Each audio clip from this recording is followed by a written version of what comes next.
"Just sign the papers, Mom." That's what he said. My son James. He had his hand on my shoulder, a heavy, impatient hand. It wasn't the hand of the little boy who used to cling to my dress, his knuckles sticky with jam. This was the hand of a stranger who wore my son's face. His wife, Susan, stood by the window looking out at my fields. Her fields in her mind. She tapped a long painted fingernail against the glass. A sound like a trapped insect. "Tsk, tsk, tsk." "We know what's best," they urged. The words hung in the air, thick and sweet like spoiled honey. Best for whom? I wanted to ask. But my voice had become a small thing in this house, easily lost in the shadow of their certainties. They had papers spread across my kitchen table. The same oak table where I taught James his letters, where my husband, Samuel, and I would drink chicory coffee in the quiet of the morning. Now it was covered in legal documents full of words I didn't trust, presented by people I was beginning to realize I didn't know at all. "It's just a formality, Mom. To transfer the farm into a trust. For your protection." Protection. The word felt like a lie. They wanted to protect the asset, not the person. They saw acres and timber and resale value. They didn't see the patch of earth where I buried my first dog, or the oak tree Samuel planted the day James was born. They didn't see the gardenias I tended by the porch. There sent a nightly conversation with my husband's memory. They saw a liability. An old woman rattling around in a big house, a problem to be managed.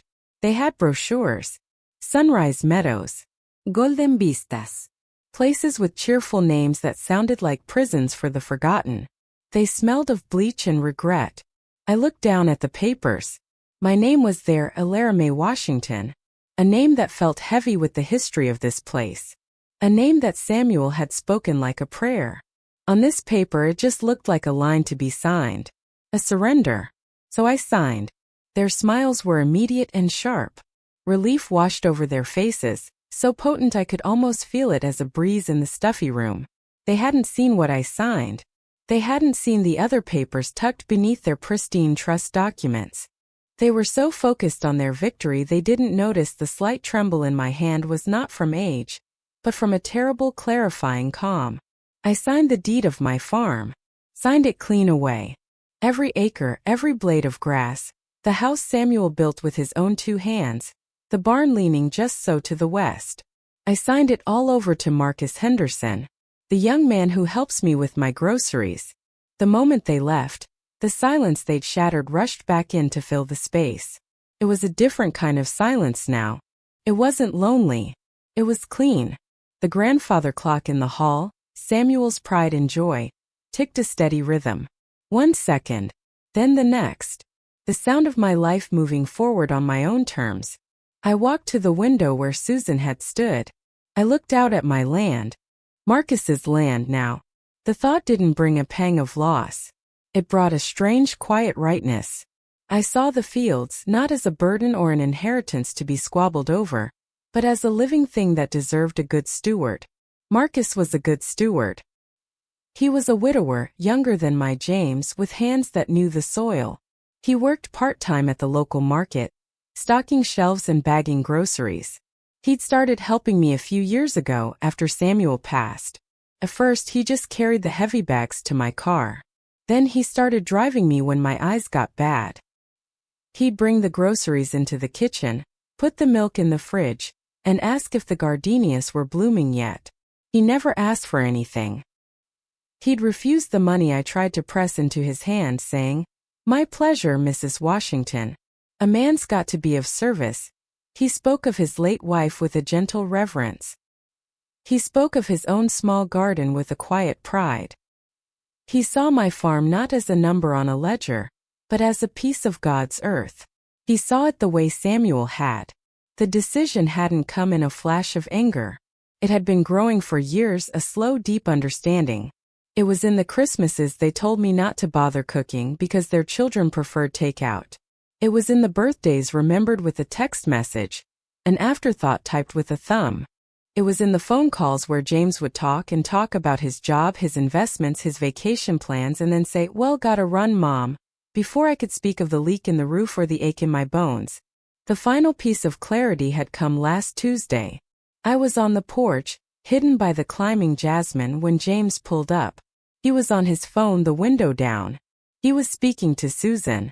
"I don't know how much longer we have to do this," he'd said. His voice scraped raw with impatience. "Just smile and nod. We get the signature, we can move her into Sunrise and finally sell this place. It's just a matter of time before she's gone anyway." He hadn't seen me. He'd walked right past the jasmine, whistling, carrying a box of cheap chocolates he probably bought at the gas station. He hadn't noticed that the scent of the flowers had suddenly, completely disappeared for me. All I could smell was the rot at the root of things. In that moment I hadn't felt anger. I hadn't felt betrayal. I had felt a profound, chilling alignment. The world snapped into focus. I saw my son, not as the boy I had raised, but as the man he had become. A stranger with a familiar face and a hollow heart. I didn't weep. I went inside and made tea. Strong black tea the way my mother taught me. I sat at the oak table and I made a list. Not a grocery list. A life list. First on the list was a name. Althea Albright. A lawyer. Her name was in the church directory.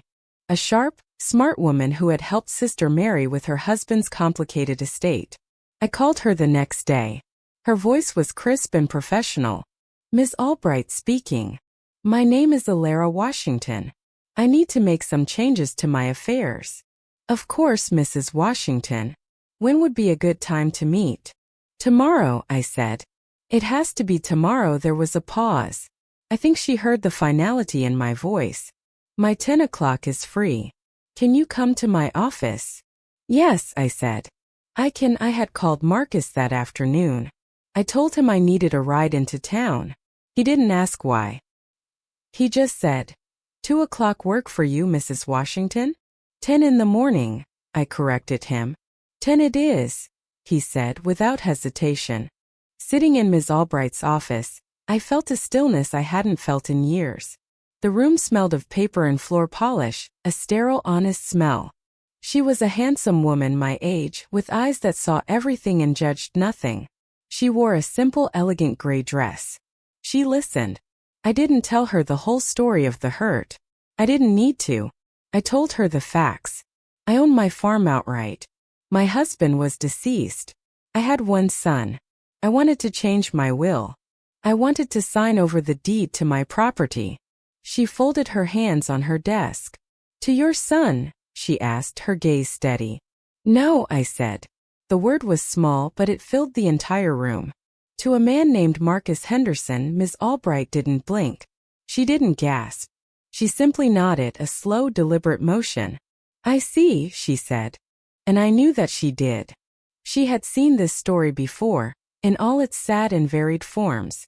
"And what about your other assets, Mrs. Washington? Your savings? Your personal effects?" "I have a granddaughter," I said, thinking of Imani. My sweet, fierce Imani, who always sent me hand-drawn cards, who called just to hear my voice, who looked at me like I was a person and not a problem. Everything else goes to her. In a trust. One my son cannot touch. Ms. Albright wrote it all down on a yellow legal pad. Her penmanship was strong and clear. "This is a significant decision," she said, her voice gentle but firm. "It will have permanent consequences. Are you certain this is what you want?" I looked out her window at the street below. People bustled by, living their lives. For the first time in a long time, I felt like I was one of them. Not a relic. Not a waiting game. Person making a choice. "I am more certain of this," I said, meeting her eyes, "than I have been of anything in 10 years." She prepared the documents with quiet efficiency. The new will. The trust for Imani. And the quitclaim deed. She explained it all, every clause, every line. She made sure I understood. When James and Susan arrived with their own papers, their own lawyer's carefully constructed trap, I was ready. I had Ms. Albright's papers tucked inside a copy of Good Housekeeping on the end table. When James pushed his documents in front of me, I simply slid mine out from underneath. I used his pen. I signed my name, Elara Mae Washington, on the line that gave everything to Marcus. I signed the will that secured Imani's future. Then, for their benefit, I scrawled a shaky signature on their useless trust agreement. A piece of paper that now controlled nothing. A monument to their greed. Now, standing in my quiet house, I felt the weight of that action settle. It wasn't triumph. It was peace. A vast, empty, beautiful peace. I walked through the rooms touching things. The worn velvet of Samuel's armchair. The heavy handmade quilt on my bed, stitched by my mother from scraps of our family's life. The family Bible, its pages thin as moth wings, holding the names of generations. These things were mine. The land was not. Not anymore. I had unburdened myself of it. I had set it free, and in doing so I had set myself free. My phone buzzed on the counter. It was James. A text message. Just checking in. Hope you're resting. Let's talk about next steps tomorrow. Next steps. His steps. Not mine. I picked up the phone. My finger hovered over the reply button. I could tell him. I could unleash the storm right now. But that wasn't my way. My way was quiet. My way was deliberate. Silence was its own kind of answer. It was a locked door. It was a chasm they could not cross. I deleted the message. Not replied. Deleted. It vanished as if it had never been. Like their claim on my life. I went to the kitchen and put on the kettle. The whistle of it filled the silence, a cheerful, ordinary sound. I made a cup of tea and took it out to the porch. The sun was setting, painting the clouds in shades of orange and rose. The gardenias were just beginning to open, releasing their perfume into the cool evening air. I could smell them again. I could smell everything. The rich earth, the sweet grass, the coming rain. The world was full of scents and sounds I had forgotten how to notice. The next morning I began to pack. Not everything. Just the things that held my life, not just my memories. I packed the quilt, folding it carefully. I wrapped the family Bible in soft linen. I took the framed photograph of Samuel from the mantelpiece, the one where he's laughing, his eyes full of light. I left the one of James and Susan and their children. Their smiles looked brittle in the morning sun. I called Marcus. He answered on the second ring. Mrs. Washington. Marcus. I need to ask you for one more ride. Of course. Where to? The little apartments down by the church. The Azalea Court. I need to see the manager. He was quiet for a moment. Are you all right, Mrs. Washington? I'm better than all right, Marcus. I'm free. He didn't understand, not yet. But he would. I asked him to stop by the house later that afternoon. I told him I had something for him. He arrived at 3. He wore his work clothes, clean but faded. He held his cap in his hands, standing on my porch as if he were afraid to cross the threshold. I invited him in, sat him down at the oak table. I placed a folder in front of him. What's this? He asked, his brow furrowed. It's the farm, I said. It's yours, he stared at me. He didn't seem to comprehend. He opened the folder and saw the deed. He saw his name. Marcus Aurelius Henderson. He read it once. Twice. He looked up at me, his eyes wide with disbelief and a dawning, terrible understanding. Mrs. Washington. I can't. This is your home. This is everything. It was my home, I said, my voice steady. Samuel and I were stewards of it. We tended it. We loved it. Now it needs a new steward. Someone who will love it. Not someone who will sell it off to the highest bidder for a housing development. He shook his head, his hands trembling slightly as he pushed the folder back toward me. No. I can't accept this. It's not right. This belongs to your son, my son, I said, and the words had a flat metallic taste. Made his choice a long time ago. He chose things over people. He chose convenience over love. This land deserves better. It deserves you, Marcus, I told him then. Not everything. Just enough. I told him about their plans for me, for the farm. I told him about the look in their eyes. He listened, his gaze fixed on my face. The confusion in his eyes slowly hardened into a kind of sorrowful resolve. He knew people like them. He had seen that kind of casual cruelty before. They will fight this, he said, his voice low. They will say you weren't in your right mind. I have a lawyer, I said. Ms. Althea Albright. She has a copy of everything. She also has a letter from my doctor from last week, stating that I am of perfectly sound mind and body. She is a very thorough woman. He looked down at the deed again at his name. He touched the paper as if it might burn him. Why me? He whispered. Because you asked about my gardenias, I said. Because you carry my groceries and never make me feel like a burden. Because you have goodness in you, and this land needs goodness. Tears welled in his eyes. He didn't let them fall. He just nodded, a single solemn movement of his head. He was accepting not a gift but a responsibility. A sacred trust. Samuel would have liked him. Samuel would have understood. The storm broke 2 days later. It came as I knew it would, in the form of a phone call. I was in my new apartment. It was small, just 2 rooms, but it was filled with light. Marcus had helped me move my boxes. He'd brought me a pot of gardenias for my little balcony. The phone rang, a shrill, angry sound. I looked at the screen. James. I let it ring. And ring. And ring. It stopped. A moment later, a voicemail notification appeared. Then another. And another. Then a text. Then 10. Mom, call me now. What have you done? The bank just called. My name is off the accounts. Susan is on her way over there. You better be there. Who the hell is Marcus Henderson? The words were black and jagged on the small screen. They felt like they were from another world. A world of noise and anger and entitlement that no longer had anything to do with me. I read them all one by one. I felt nothing. It was like reading a weather report for a distant country. Then a call came from a number I didn't recognize.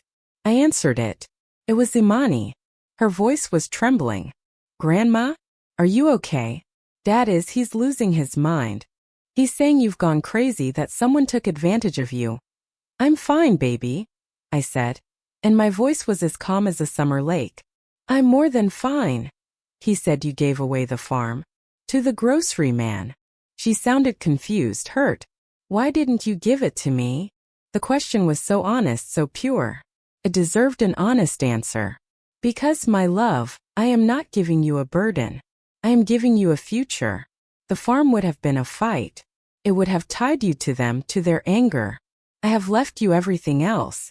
Your education, your start in life, it's all there for you. It's safe. It's clean. It's yours. The farm needed a caretaker. And I needed to be free. She was quiet for a long time. I could hear her breathing on the other end of the line. When she finally spoke, her voice was thick with tears. They were awful to you, weren't they? She whispered. All those years. I saw it. I never said anything. I'm so sorry, Grandma. I'm so sorry. And there it was. The validation I had never known I needed. Not from a lawyer, not from a friend, but from the one person who mattered. It's not your fault, Imani, I said gently. You were a child. But you see it now. And that is everything. I want to see you, she said, her voice fierce. Can I come see you? Not at the farm. Where are you? I gave her the address to my new apartment. We talked for a little while longer. I didn't share all the ugly details. I just let her know I was safe and that my choices were my own. When we hung up, I felt a lightness in my chest, as if a great weight had been lifted. An hour later, there was a pounding on my door. It wasn't Imani. It was the heavy, furious knock of my son. Susan was with him. Her face was a mask of cold fury. I opened the door. I didn't open it wide. I just cracked it, keeping the chain on. They stood in the hallway, looking out of place and furious. What is the meaning of this? James demanded. He wasn't yelling, but his voice was tight with a rage that was far more frightening. Moving into this shoebox? Giving away my birthright. It was never your birthright, James, I said, my voice quiet. It was my home. It was mine and your father's. We built it. You did not. She's senile, Susan hissed, speaking to James as if I weren't there. That man, that grocery boy, he preyed on her. We can fight this. We can have her declared incompetent. You can try, I said, looking directly at her. For the first time I didn't shrink from her cold gaze. But you will find I have been very thorough.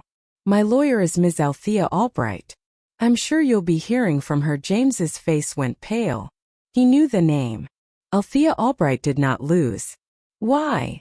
He asked, and for a fleeting moment, the anger in his eyes was replaced by a raw, genuine confusion.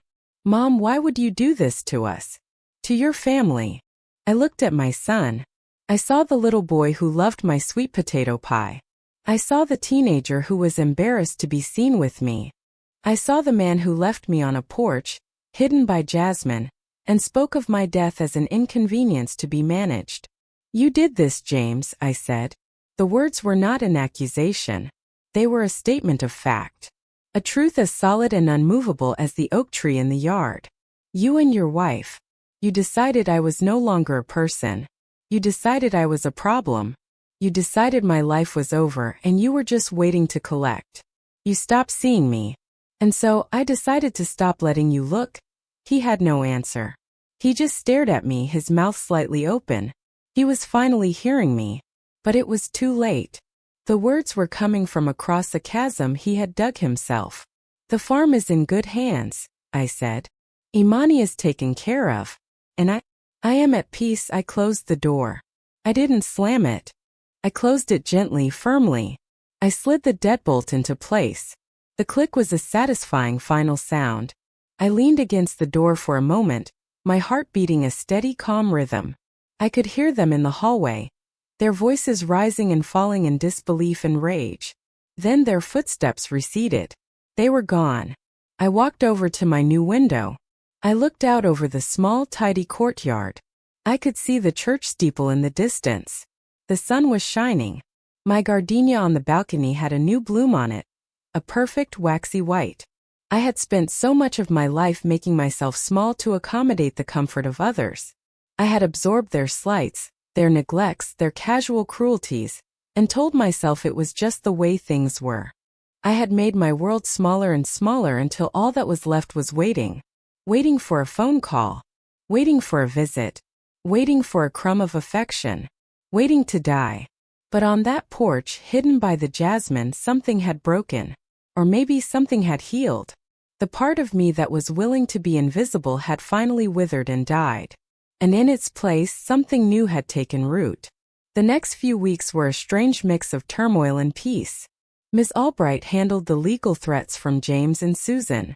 They tried, as Susan had promised, to have me declared incompetent. They failed. Ms. Albright was, as I had known, very thorough. There were angry letters, accusations hurled through lawyers. I read none of them. Ms. Albright filtered the noise. She was my shield. Marcus, in the meantime, was a man transformed by the weight of his new responsibility. He moved into the small tenant cottage on the farm, not the main house. He said he needed to earn the right to live in the house Samuel built. He started working the land with a quiet, fierce dedication. He fixed the fence in the north pasture. He patched the barn roof. He told me he was planning to start a small organic vegetable farm to sell at the market. He wanted to bring the land back to life. He came to see me once a week. He never came empty-handed. He would bring me a basket of fresh eggs from a neighbor or a jar of local honey. We would sit on my small balcony, drink tea, and talk about the farm. He would tell me about the soil, about the way the light hit the fields in the morning. He spoke its language. He was a worthy steward. Imani came every Sunday after church. She would bring me a sweet potato pie from the bakery downtown, saying it wasn't as good as mine, but it was a start. We would talk for hours. She told me about her classes at the community college, her dreams of becoming a nurse. She was bright and full of a fire that reminded me of my own mother. She told me things about her parents, how they spoke of me now. They had crafted a narrative of betrayal. I was the crazy old woman who had been swindled. They were the victims. It was easier for them to believe that than to face the truth of their own neglect.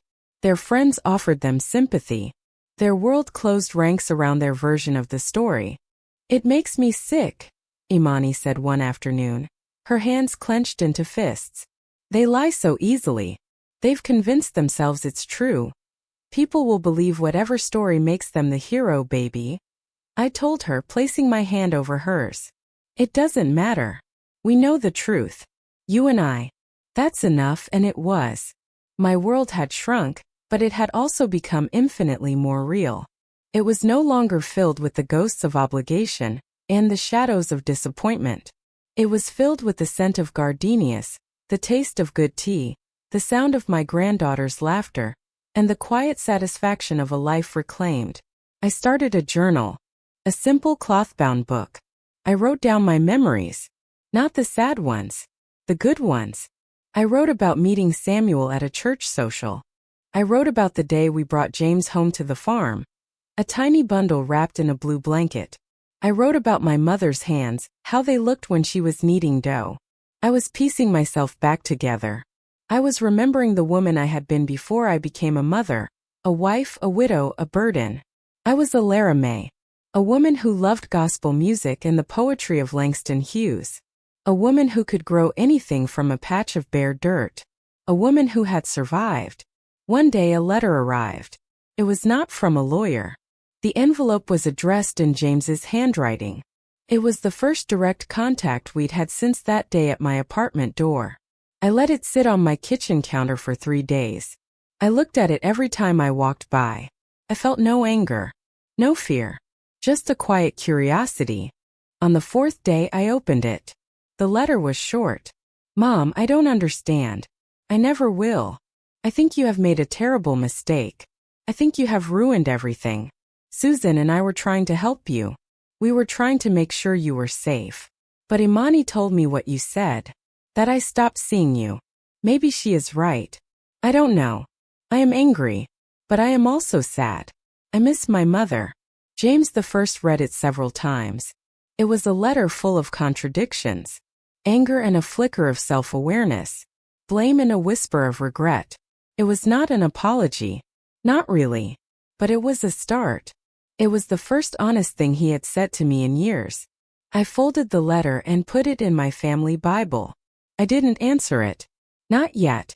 The door was closed, but maybe, just maybe, it was no longer bolted. Forgiveness is a complex thing. It cannot be rushed. It requires more than words on a page. It requires change. And I did not know if my son was capable of changing. But it no longer mattered in the way it once had. My happiness was no longer contingent on his attention. My peace was not dependent on his approval. I had built a new life, a small, sturdy life, on the foundation of my own self-worth. This morning I woke up to the sound of birds outside my window. I made my coffee and sat on the balcony.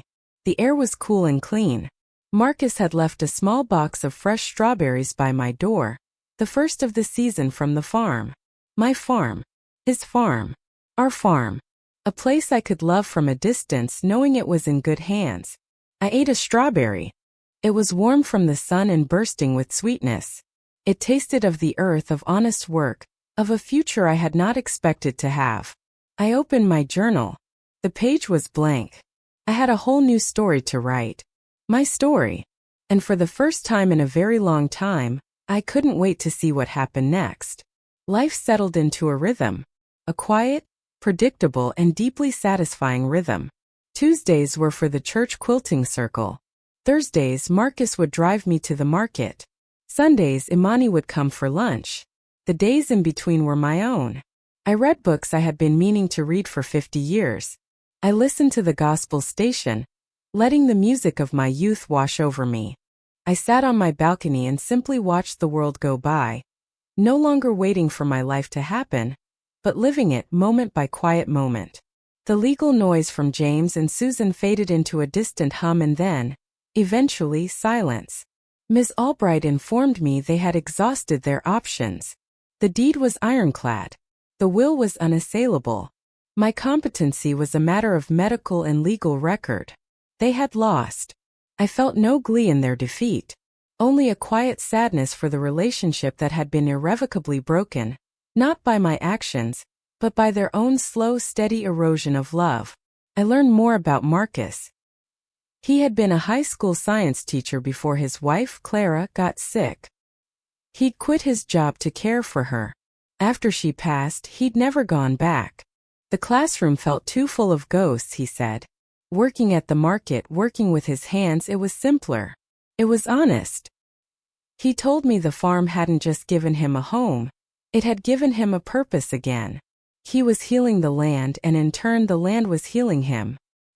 He started a small farm stand at the end of the long driveway. Just a simple table with a hand-painted sign. Henderson's Farm. Fresh produce.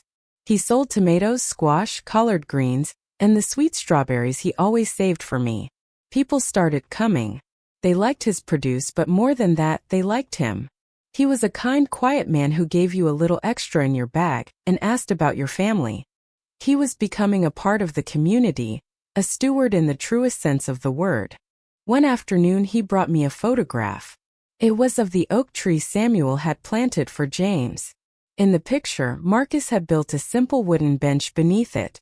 I thought it should be a place for sitting, he said. For remembering. I looked at the photo and tears I didn't know I still had pricked my eyes. He understood. He understood the soul of the place. He wasn't just its owner, he was its keeper. Imani flourished. The trust one had set up for her allowed her to focus on her nursing studies without the burden of financial worry. She was at the top of her class. But more than the money, she told me, the trust was a gift of faith. You believed in me, Grandma, she said. When no one else really did. You saw me. To be seen. It was the greatest gift one person could give another. I had given it to her, and in her own way she had given it back to me. She started bringing a young man with her on Sundays sometimes. His name was David, a kind boy studying to be a veterinarian. He was shy and respectful and looked at Imani like she was the son. He always shook my hand firmly and looked me in the eye. He helped clear the table without being asked. I saw in him a goodness that reminded me of a young Samuel. I approved. My little apartment became a sanctuary. It was small, but it was mine. Every object had a story. The quilt from my mother. The photo of my husband. The worn copy of a book of poems. There were no ghosts of expectation here. No echoes of disappointment. The silence was filled with peace, not loneliness. I wrapped my hair at night. I tended my gardenias. I was a whole person in this small space. 6 months after I closed the door on my son, another letter arrived. This one too was in his handwriting. I didn't wait 3 days to open it. I slit the envelope with my kitchen knife and sat down to read. Mom, I drove by the farm today. I saw the sign. Henderson's Farm. I saw people buying vegetables. The place looks good. Better than it has in years. I've been going to counseling. Susan won't go. She says I'm the one with the problem. Maybe she's right. The counselor asked me to write down a memory of you. Not as a mother, but as a person. I couldn't think of anything. All my memories were about what you did for me. You cooked for me. You cleaned for me. You gave me money. You watched the kids. I realized I haven't asked you a question about yourself in 20 years. I don't expect you to forgive me. I don't know if I can forgive myself. But I wanted to say I'm sorry. For not seeing you. James, this time the tears came. Not tears of sorrow, but of a strange, painful release. It was a real apology. Stripped of blame, stripped of justification. It was the sound of a man who had finally looked in the mirror and been horrified by what he saw. I still didn't reply. Words were easy. Change was hard. But I kept the letter. I put it with the first one inside the family Bible. A record of a journey. His journey, not mine. My journey was here in this quiet apartment with the sun on my face. Life continued its gentle rhythm. The seasons turned. The farm thrived under Marcus's care. Imani and David got engaged. My world was small, but it was full. I was no longer the quiet matriarch of a family that didn't see me. I was just Elara. And Elara was enough. One afternoon, the manager of the apartment complex knocked on my door. Mrs. Washington? There's a gentleman here to see you. A Mr. Henderson. I smiled. Please send him up. But it wasn't Marcus who appeared at my door a moment later. It was James. He looked older. Thinner. There were gray streaks in his hair I hadn't seen before. He wasn't wearing an expensive suit, just a simple shirt and jeans. He held a small potted gardenia plant in his hands. He didn't try to come in. He just stood in the doorway, his eyes filled with a deep, weary sadness. "Hello, Mom," he said. His voice was quiet. I didn't speak. I just waited. "I know I have no right to be here," he said, his gaze dropping to the floor. "I know I can't take back what I did, what I was. But I wanted to bring you this." He held out the plant. "I remembered you liked them," he said. "I remember the smell on the porch in the evenings." It was a small thing. A memory. A single specific detail about me as a person. It was more than I had received from him in 2 decades. I looked at my son, the stranger who wore his face, and for the first time I saw a flicker of the boy I had raised. A flicker of the man he could have been. The man perhaps he was trying to become. I didn't invite him in. I didn't offer him forgiveness. It wasn't mine to give like a piece of candy. It was something he had to earn from himself. But I opened the door. I took the plant from his hands. Our fingers brushed. "Thank you, James," I said. It was all I needed to say. It was enough. He nodded, a lump moving in his throat.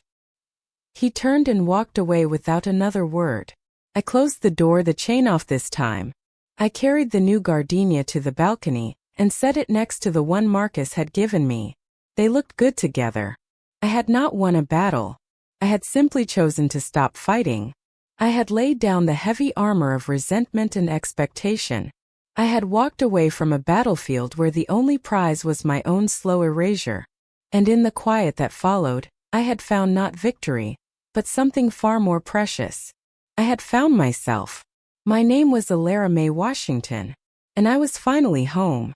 The ticking of the clock in my old house had always sounded like a countdown, a marking of time lost, of days slipping away into a gray sameness. Here in my apartment, the only clock was a small one on the kitchen wall, and its ticking was different. It was the sound of moments being lived, not counted. Each tick was a quiet affirmation. I am here. I am present. I am my own. Imani got married in the spring. It was a small ceremony in the garden behind the church. She wore a simple lace dress and carried a bouquet of wildflowers from the farm. Marcus walked her down the aisle. He looked so proud, his face beaming. Felt right. He was the one who had tended the land of her heritage, and now he was presenting her to her future. I sat in the front row. I wore a blue dress, the color of a clear sky. I watched my granddaughter, this brilliant, compassionate young woman, marry a good man. And I felt a joy so pure and uncomplicated it was like drinking cool water on a hot day.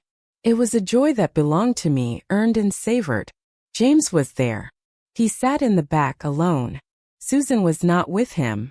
I heard later they had separated. Her anger had been a fortress, and when he had tried to leave it, she had locked the gates behind him.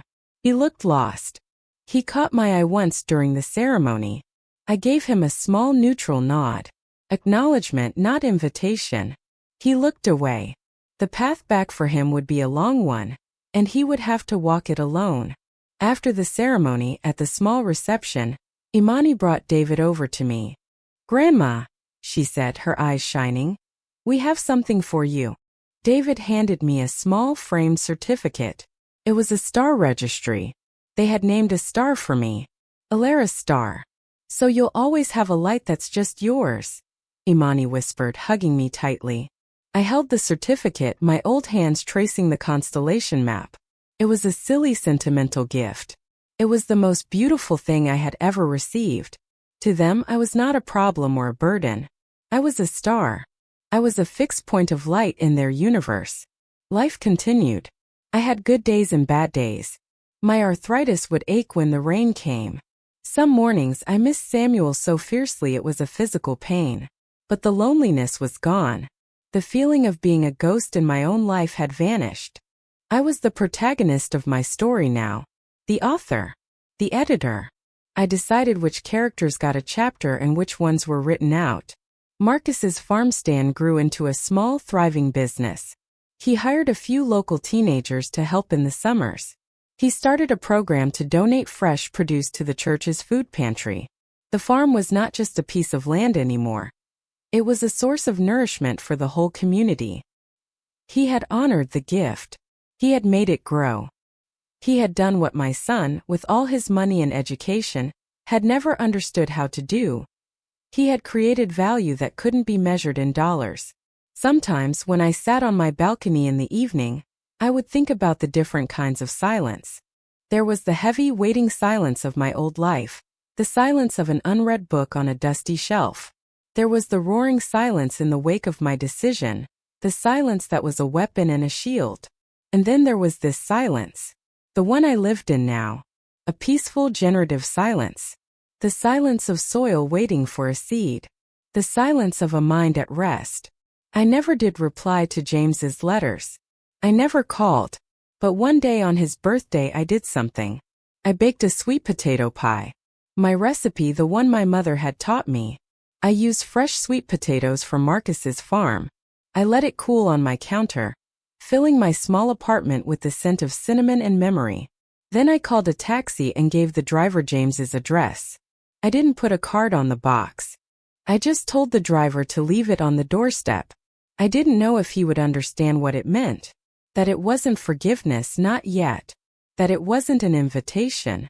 It was just a statement. A memory. A reminder that I was the woman who had taught him what love tasted like. And that woman was still here. Whether he chose to remember that, whether he chose to honor it, was up to him. My part was done. I went back to my apartment.